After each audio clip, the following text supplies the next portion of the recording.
On the uneven bars, we find the two-time national champion, Kristen Maloney. Now, all these gymnasts have been injured over the course of the past year, some more seriously. Kristen actually had to have a rod inserted into her leg to overcome a stress fracture. Plus, the doctors tweaked her shoulder a little bit. She says she feels good. It's amazing that she was able to get back in time to compete at the Nationals at the level she did. She was actually out for 12 weeks after the shoulder surgery, but she informed me that it is not going to be a problem on bars. Tricky combination coming up right here. Supposed to... Nope. That's a problem. I tell you, even the very best can feel the ungodly sting of Olympic trials pressure.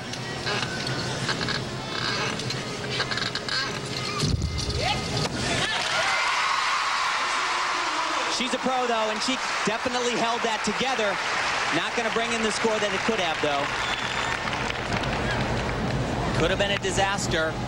Tricky combination right here. She needs to do all of these very difficult elements combined. She's supposed to come off here, do a full pirouette.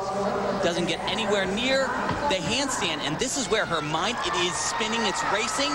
But this is why she's going to make that team. She's able to get it together, do what she needs to do, and move on. Yes, it's regarded that Kristen Maloney and Elise Ray have unique status here, and she gets a 9.075 on the uneven bars and a hug from Bella Caroli and a pat from Donna Strauss, her longtime coach.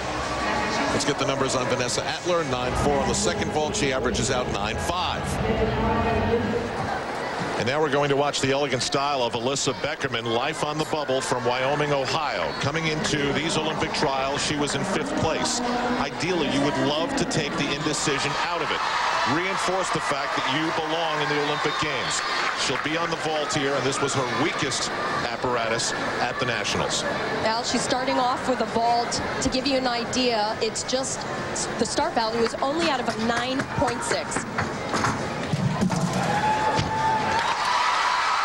It's the best I've seen her do it all week. And Elfie, just to reinforce the point, a start value means that if you hit it. Bring it into land. Bring it into land on this one. Big off the horse. Bring it in. All right. Good job. And hit it perfectly, that's the best score you could get. And there once again, Mary Lee Tracy, who's a busy coach here at the Fleet Center. Mary Lee said that one of the biggest challenges for her is keeping Alyssa focused at big-time competitions. She knows she has the talent. She just needs to keep her focused on every single element. This is a fantastic sign, though. Very difficult to land this vault, and she doesn't get careful. She goes for it, takes a little bit of a gamble. That's what you got to do to make an Olympic team. Part of Alyssa's story is, where does Amy Chow? Where does Shannon Miller? Where do the veterans fit in? Dominique Dawes. How many spots do the veterans get? How many spots do the new kids get? Her score was an 8.837. That's very consistent with the way she scored at the national championships. Actually, I think that could have been a little bit higher. It was she does have some form off of the horse. Legs come apart a little bit, but it was a nice body position in the air. Just a small little hop on the landing. You know, in the second vault, the start value actually goes down a tenth, so the maximum here is only a 9.5.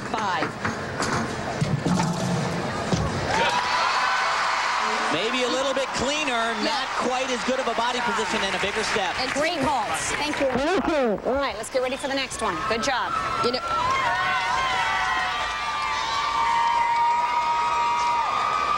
Amy Chow has taken time off from her pre-med curriculum at Stanford University to rededicate herself to a return visit to the Olympic Games after winning gold with the Magnificent Seven in Atlanta. At the national championships, Bella Caroli, when asked by Beth Ruyak, who are the leaders of your team, spoke 3 names: Kristen Maloney, Elise Ray, and Amy Chow. starting on an extremely comfortable event for Amy, but if you remember back in St. Louis at the Nationals, she did have problems in the competition. As easy as this can be for her, lots of stuff in this routine. Coach Mark Young said he struggled with maybe taking some of these big elements like this out. That right there is a change from St. Louis and the Nationals. They made that revision in case she's a little bit close. She doesn't run into the same big problem. Great decision. That's going to work. From Shannon Miller to Amy Chow, the old guard looking good. What a great atmosphere we have in the Fleet Center for this event. If you remember back in St. Louis, what went wrong was at the top of the bar here in a release move. She came in a little bit too close. Not here, though. And going in. Actually straddles her legs on this element now. A change makes it a little bit easier. Even if she is close, she can make that